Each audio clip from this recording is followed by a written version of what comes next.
ciri-ciri doa kita langsung diijabah Allah. Mata atlaqa lisanaka bit-talab fa'alam annahu yuridu an yu'tiyaka. Kapanpun saatnya atlaqa, Allah mengitlakkan. Apa arti itlak? Melancarkan lisanmu sehingga tidak ada beban dalam melafazkannya, dalam memintanya.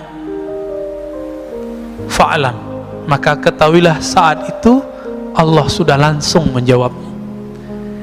Saya mau tanya lagi Pak, adakah di dunia gerakan yang bukan digerakkan Allah? Ada nggak? Kalau ada berarti ada Tuhan selain Allah. Gimana? Jadi yang gerakin kita doa itu siapa sih? Allah. Kita usaha, mentok, pusing, tahu-tahu kita ada aja jalannya. Yang membuka jalan itu siapa? Kita atau Allah? Oh itu kan koneksi saya Ustadz. Kita sudah menuhankan diri sendiri. Hati-hati. Afara'aita man ittakhadha ilahahu hawa. Maka apakah engkau melihat orang yang menjadikan Tuhan dia, pujaan-pujaan dia, yang dia puja-puji itu dirinya sendiri. Jika orang alim dia merasa dirinya pinter, tuh lihat saya, jamaah saya banyak, itu. Tuh lihat saya, ilmu saya banyak. Nah orang begini sudah menuhankan dirinya. Mau dia gelarnya mursyid, mau gelarnya doktor, LCMA, kiai 1000 kali, itu tetap di dalamnya iblis. Orang yang memuji-muji dirinya sendiri itu iblis Pak. Nauzubillah min dzalik. Kecuali dia memulangkan pujian itu kepada Allah Subhanahu wa ta'ala. Yang berhak dipuji siapa? Allah, ya. Maka orang yang memuji dan memusuhi kita itu gerakan dari Allah. Marah gak Allah menggerakkan? Marah gak? Maka jangan terlalu senang dipuji orang, jangan sedih juga kalau dicaci maki orang, karena itu semuanya gerakan dari Allah. Wa ma tasyauna illa ayyasha Allah. Tidaklah engkau berkehendak kecuali kehendakmu tunduk kepada kehendak Allah Subhanahu wa taala. Ada seorang anak muda, belagunya bukan main ngomong kepada saya, ya. Kita ngaji hikam, dia seorang marketing. Dia bilang, Ustadz tuh nggak ngerti ilmu marketing. Oh ya, terus gimana? Marketing itu kita harus campaign, iklan, bla bla bla bla, segala macam dia ngomong. Setengah jam dia ngaji hikam Pak jadinya. Hikam malah dia. Oh gitu ya, saya yain aja. Ya. Karena orangnya udah nggak bisa masuk, jadi udah defense. Ya. Sekali doang ikut kajian kita udah nggak mau ikut lagi.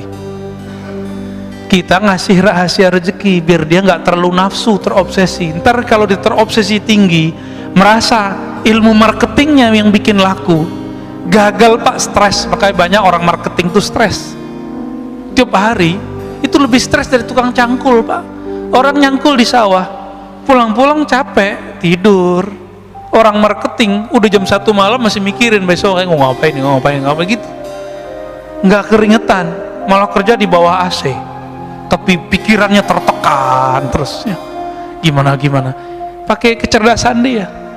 Sahabat saya jadi fundraiser di salah satu lembaga zakat terkenal di Indonesia.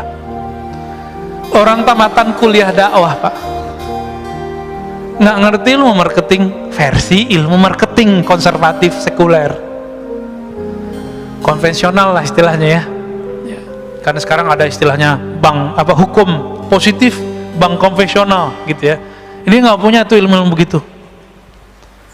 Tapi ketika dia jadi direktur fundraising, kenaikan fundraising itu melewati direktur-direktur sebelumnya yang ahli manajemen dan ahli marketing.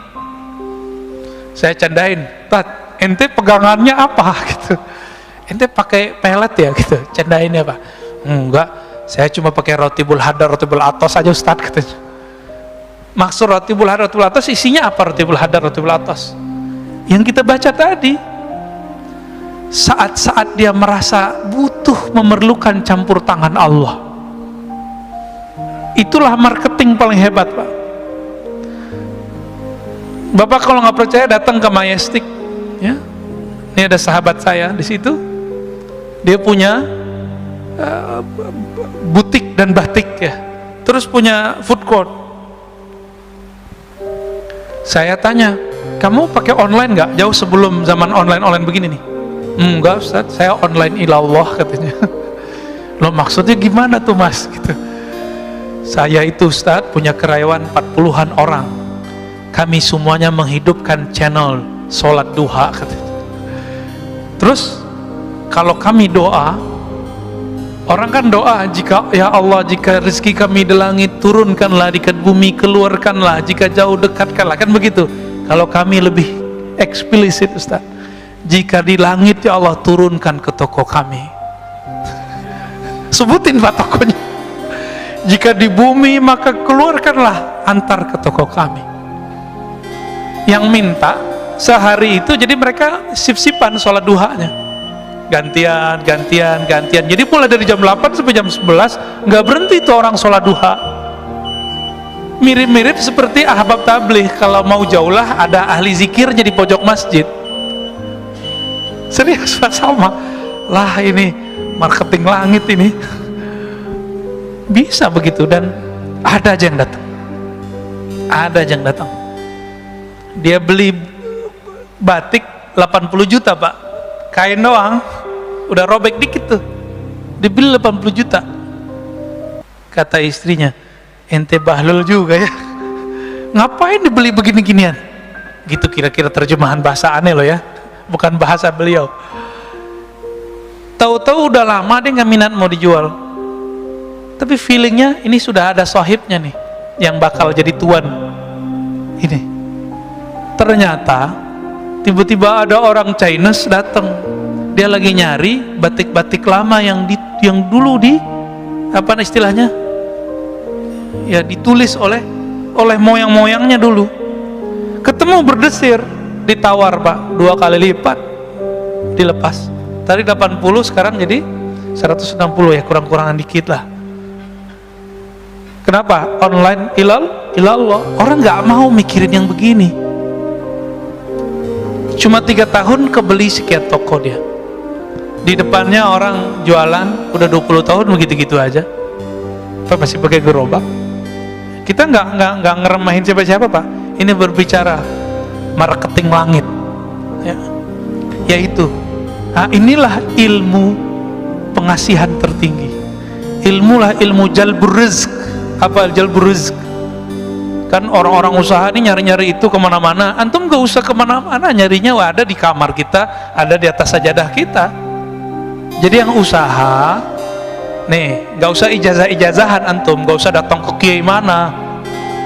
Kiainya gak musyrik, antumnya yang musyrik. Ya, ntar dikasih raja-raja, dikasih minum-minum yang ada raja, ntar banyak lagi jin dalam badan kita kan. Ntar dikasih apa, simbol-simbol jimat.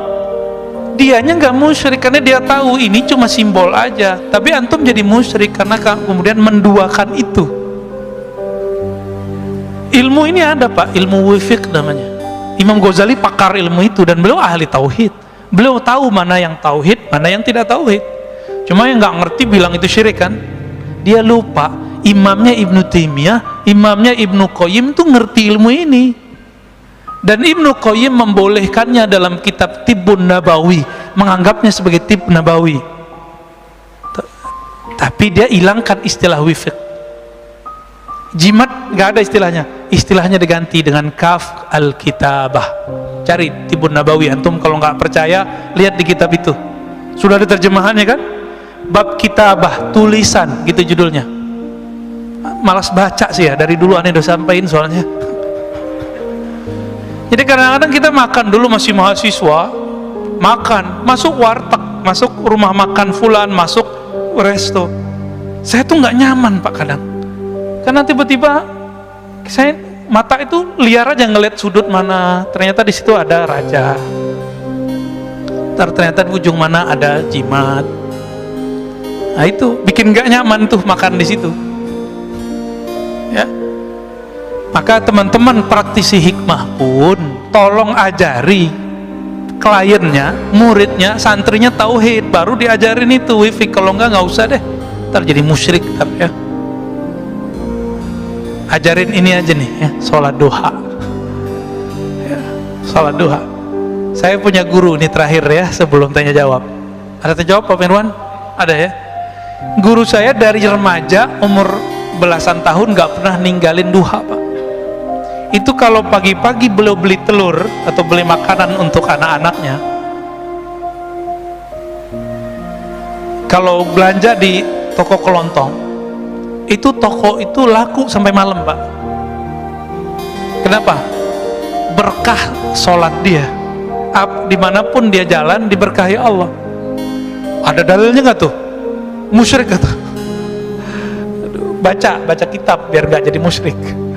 Dalam kitab Ibnu Mubarak, kitab Az-Zuhud, disebutkan bahwa jika ada seorang yang berzikir atau yang berjalan ke majelis ilmu atau berjalan ke masjid Allah, itu bongkahan bumi, debu-debu yang kita injak, dia berkata, wahai tanah di sampingku, saksikan aku diinjak oleh hamba Allah.